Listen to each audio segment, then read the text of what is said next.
Tenía entre 13 y 14 años cuando ocurrió algo que todavía no logro comprender del todo. Mi hermanita solía jugar con una vecinita de enfrente y a veces la invitaba a quedarse a dormir. Ese día en particular, las dos se quedaron en casa, y todo parecía normal, hasta que entraron a mi cuarto llorando. Con lágrimas en los ojos, balbuceaban algo sobre una señora de blanco que habían visto en el cuarto de mi papá. Al principio no les creí.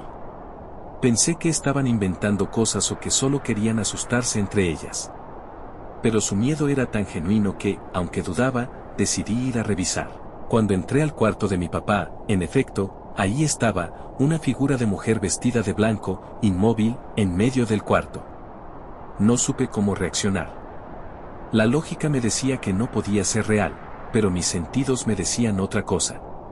Sentí un escalofrío recorrerme, y al igual que las niñas, salí corriendo, y llorando, aclaro, estábamos solas en casa.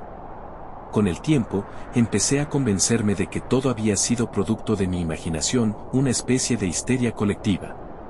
Nunca volví a hablar del tema con mi hermanita, pero hace unos días, conversando con mi hermano mayor, mencionó algo que me dejó helada. Me dijo que hace unos meses, mientras estaba solo en la casa, también vio a una señora de blanco en el cuarto de mi papá.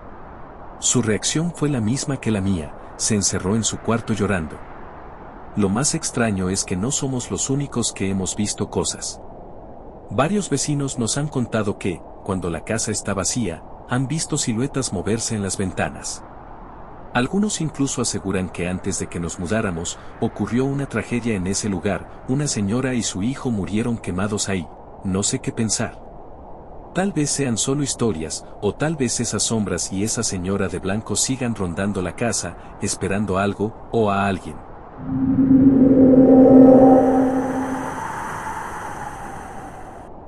¿Alguna vez has tenido una de esas sensaciones de que algo está mal? Aunque no durante el día, sino durante la noche. Me refiero a ese sentimiento súbito de pavor que te ordena despertarte. Gracioso, es como si la maldad nocturna emanara algo que tu cerebro durmiente sabe captar. Tuve una de esas sensaciones recientemente. Me forzó a despertarme a las 2 o 3 de la madrugada. Cuando sientes esto, por lo general te quedas acostado fingiendo sueño, o, si te sientes osado, echas un vistazo alrededor de la casa. Tras fallar en encontrar algo, regresas a dormir inevitablemente. Es lo que debí haber hecho. Debí haberme quedado dormido. Esa noche me senté derecho.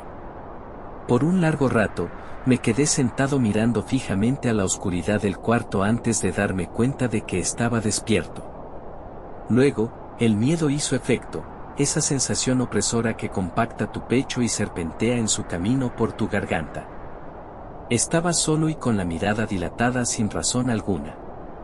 No podía oír los signos típicos de un allanamiento o los sonidos fantasmagóricos de la fuga de una válvula. Sin pensarlo más, me levanté y caminé hacia la ventana que daba a la parte trasera de la casa. Abrí solo lo suficiente de la cortina como para asomar mi cabeza y me enfoqué en mi patio iluminado por la luz de luna. Debí haberme quedado dormido. Afuera, dando saltos en mi jardín, estaba un payaso.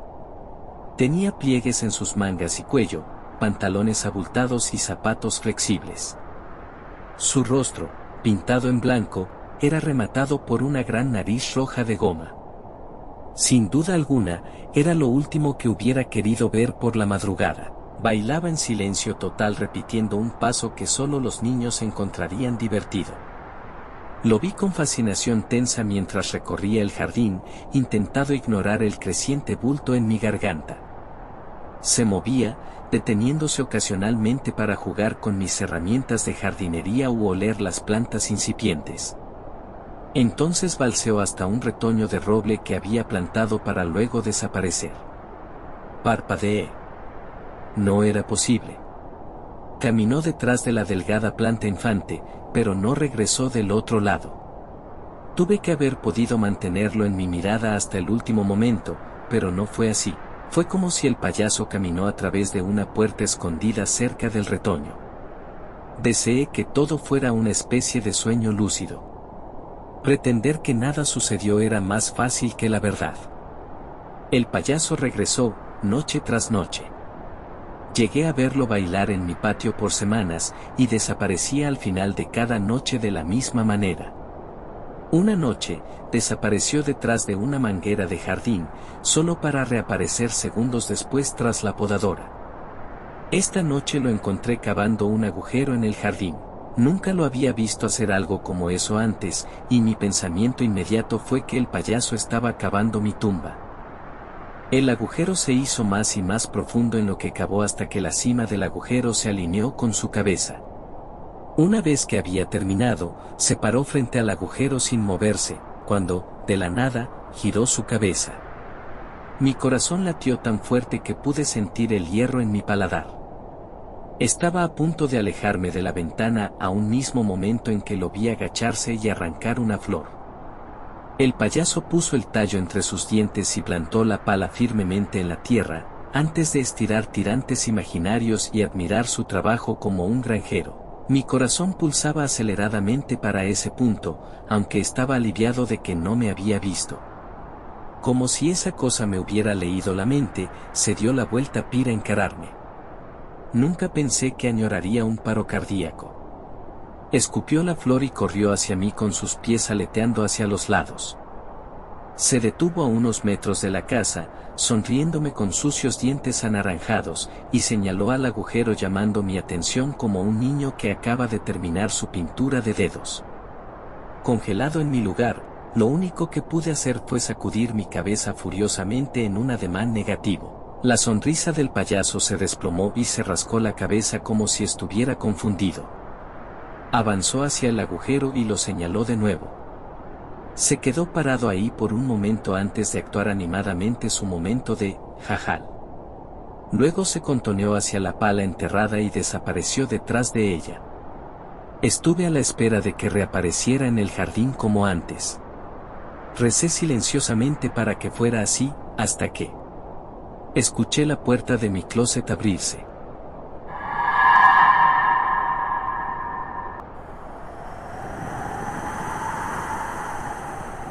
En el abandonado sanatorio, Sarah había oído hablar de las historias más escalofriantes desde que era niña. Cuentos de almas atrapadas, susurros en las sombras y una habitación que nadie se atrevía a mencionar, la habitación 13. La curiosidad y el temor la llevaron hasta ese oscuro pasillo.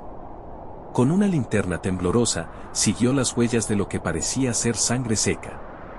El pasillo estaba congelado, como si el tiempo mismo hubiera quedado atrapado en ese lugar. Finalmente, llegó a la puerta de la habitación 13.